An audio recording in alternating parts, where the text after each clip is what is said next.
காஞ்சிபுரம் ஓரிக்கை மகாபெரிவா மணிமண்டபத்தில் பிரதோஷத்தில் பிரம்மாண்டமான நந்தி பகவானுக்கு சிறப்பு அபிஷேக ஆராதனைகள் நடைபெற்றது. காஞ்சிபுரம் ஓரிக்கை பகுதியில் அமைந்துள்ள மகாபெரிவா மணிமண்டபத்தில் பிரதோஷ விழா விமர்சையாக கொண்டாடப்பட்டது.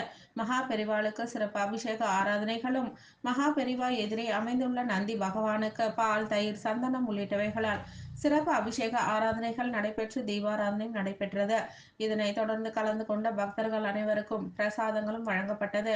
மேலும் மணி மண்டபத்தில் முகாமிட்டுள்ள சங்கரமடத்தின் பீடாதிபதி ஸ்ரீ சங்கர விஜேந்திர சரஸ்வதி சுவாமிகள் சந்திரமௌலீஸ்வரருக்கு சிறப்பு பூஜையும் செய்து பக்தர்களுக்கு ஆசி வழங்கினார்.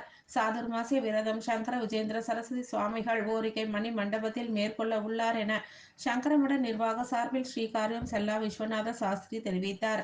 இதேபோல சங்கரமடத்தில் நடைபெற்ற பிரதோஷ விழாவில் மகாபெரிவா மற்றும் ஜெயேந்திர சரஸ்வதி சுவாமிகள் பிருந்தாவனத்திற்கு சிறப்பு அபிஷேக ஆராதனைகள் நடைபெற்று தீபாராதனைகளும் நடைபெற்றது.